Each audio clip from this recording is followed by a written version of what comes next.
Good morning, students. We were studying about the types of sampling. Till now, we have studied random sampling. What is random sampling? It is a type of sampling in which we take the samples as random, either by lottery or by the method of the table of random numbers. Lottery, we have seen in our daily life how lotteries are being taken. Some slips are made and the slips are put up in a box, and from there randomly any one slip is put out. That is called the lottery. So we do that with that method, that is called the random sampling. Then the second type of sampling that we studied was purposive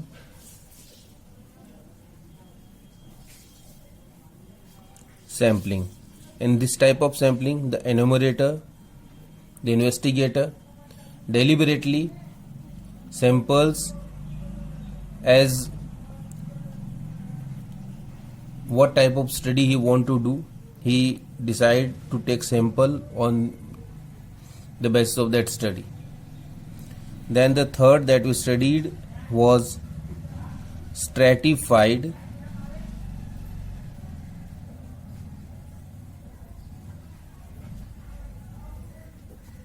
sampling. In other words, it is called the mixed sampling. In this type of sampling, items from different section of the universe are being taken so that every section of the universe can get a chance to represent themselves. Then we have systematic sampling.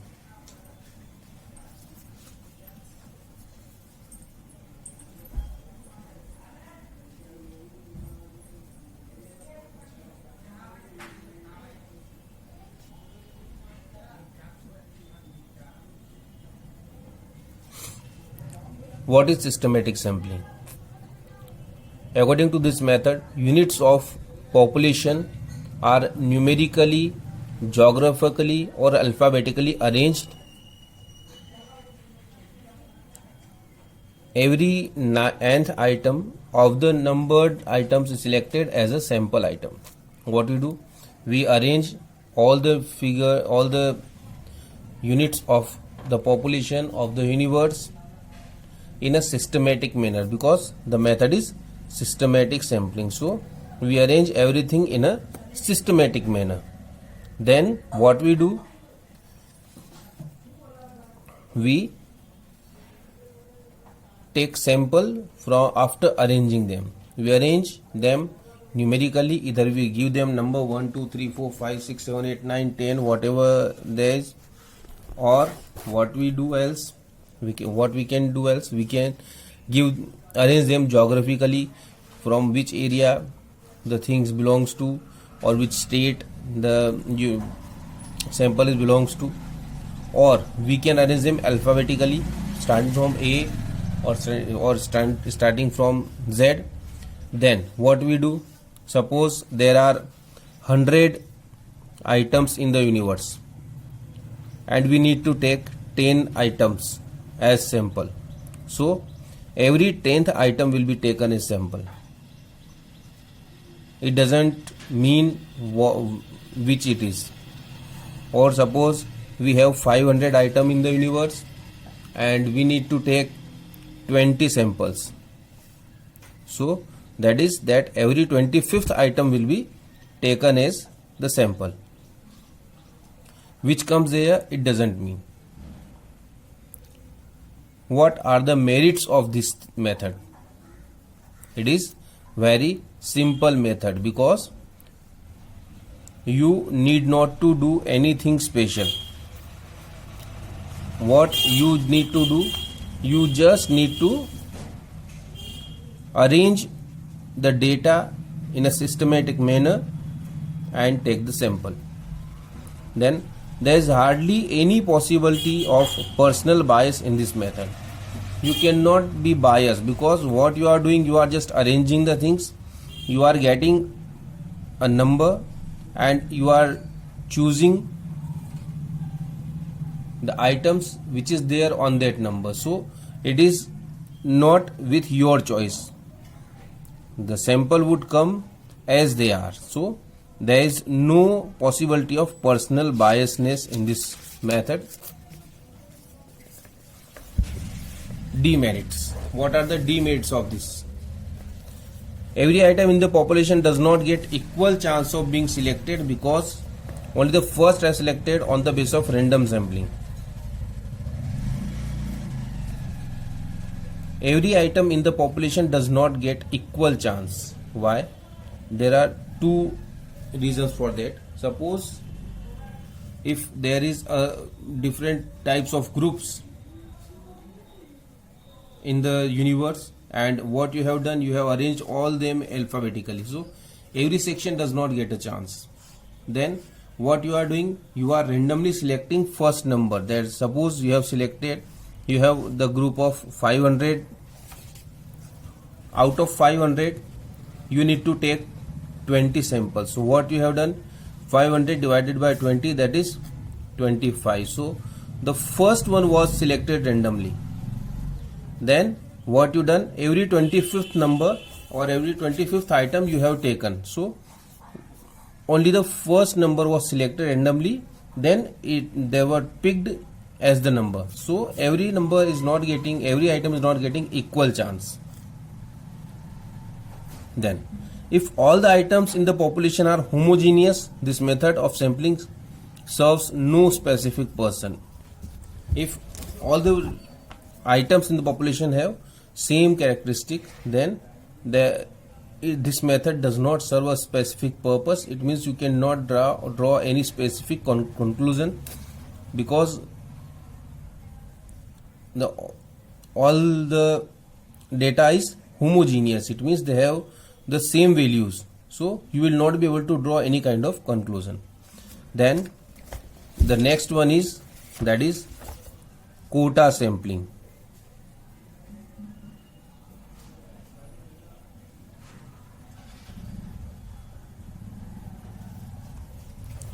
What does quota sampling mean? Quota sampling means to reserve some percentage, reserve some part of for specific section of your universe and then select from others. It means it is just like the reservation system, where you have given some seats to some classes, reserved for some classes of society, and the rest are open for everyone. Here also what you do, suppose you have 100 items in the universe,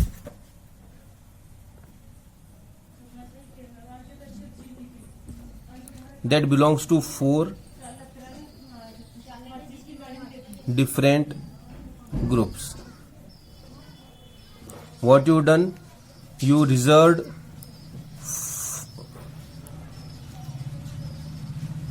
and you need to take 20 samples. How many samples you need to take? 20 samples. Now what you done, that 5 places are reserved for one section. So now you have 20 out of 5, 20 minus 5, that is 15 remaining. Now these 15 will be divided into all 4. So about 4 samples will be taken from one section. So what happens in this condition, that one section for which you have reserved the places get extra chance. The 5 were already given and the 4, so this become the 9. Now the one section will give 9 .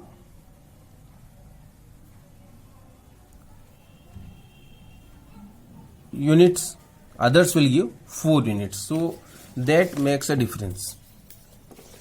This is called the quota sampling. What you do, you reserve some percentage of total population fixed for the sampling, and for rest you do the random sampling method. In this method, the population is divided into different groups or classes according to different characteristics of population. Some percentage of different groups in total population is fixed.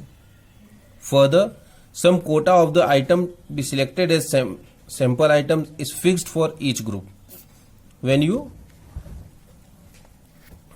give them a fixed seats before the start, that is called the quota sampling. Now, convenience sampling. It is a method of sampling in which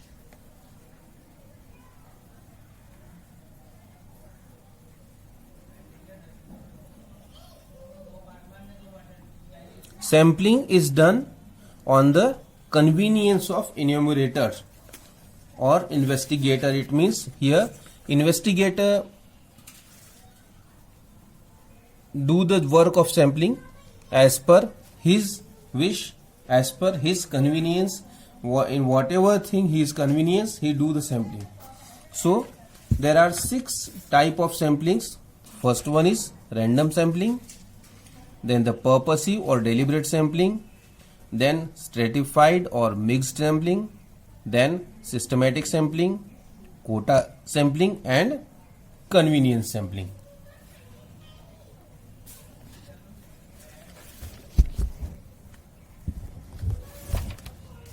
Now, reliability of sampling data. Whenever you take the sample from a data, on what the reliability of sampling depends upon. It depends upon some special factors. What are these factors? These are the size of sample. If the size of sample is very small, it means if you are going to study about the unemployment in India, there are 130 crore people living in India, and you take 100 as a sample, then you cannot draw a correct conclusion because the sample is very, very low. If you are studying about 100 people and you take 10 as a sample, that is okay. But if you are studying about 130 crores and you take 10 as a sample, then it's very, very, very low. In that condition, the result would remain fail. So you need to take a appropriate size of sample. Then method of sampling. If the method sampling is not simple and executive, it will not adequately represent the population. Consequently, the result will not be dependable. Whatever the method you are choosing, that should be very simple and very executive. It means to which you can execute well. Otherwise, it will not represent the same group in a proper way and your result will not be good. Bias of correspondence and enumerator. In many of the sampling method, we have seen that there is a chance for enumerator to become biased and to his wish or his will.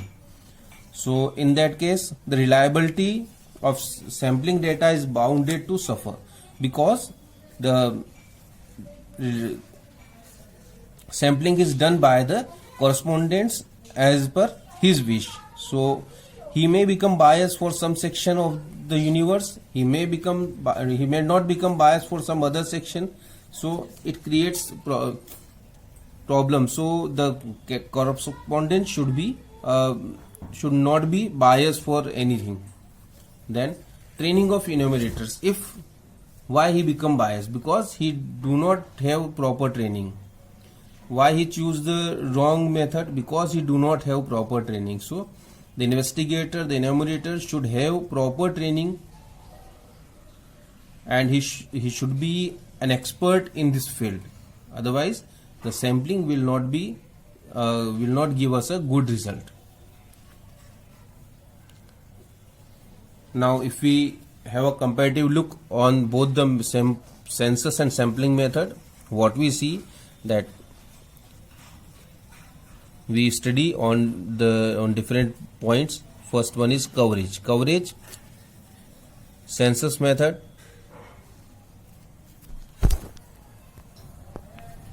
Coverage is bigger in census method because investigator collect information from each item in the society, in the population, and in sampling method the coverage area is low because he is taking some as sample. Suitability, census method is suitable when the investigating area is small, and if it is big then the sample method is more suitable. Accuracy, census method is more accurate because in that method we study or we talk to or we collect sample from each section of society, but in sample method we do not talk to everyone, so the accuracy may suffer. Cost, census is costlier than the sample method because in sample you need not to go to each and everyone, so it is low cost, but in census method you need to go to everyone, so it costs you much time. Sample method is less time consuming than the census method. Nature of items, census method is particularly suitable when the item in the population have diverse characteristics, and sample method it is good when you have the homogeneous content in the population. Verification of the statistical information obtained through census method is generally not possible because you are going and you are collecting data from each and everyone in the society, in the population, in the universe, so there may be that if you have done any kind of mistake, it is difficult to go to everyone and verify again the data. But in sample method, because you are taking very few samples, so it can be done that the data can be verified from the samples that is it correct or not. In short, sample method of statistical investigation is generally preferred to the census method because the former is less expensive in terms of time, money and effort involved. Census method need more time, more money and more effort. Sample method needs all these very less. So sample method is more preferred, but if you want to get very good result, then you need to go with the census method. So this is all about this chapter. Now what questions you need to do? You should mark the short answer type question.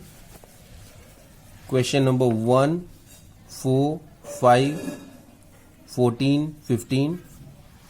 Then the long answer type question 3, 5, 7. This should be done in your copy. And in NCERT question number 2. All these should be done in your copy. Other you can prepare from the book itself. Now next time when we meet, we will move forward with the next chapter in this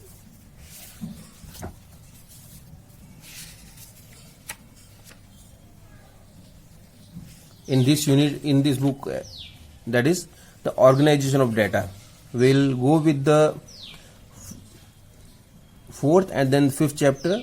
We'll complete 2 units in this book and then we'll move to the other book. Okay, so next time when we meet, we'll start the 4th chapter, that is organization of data. Thank you.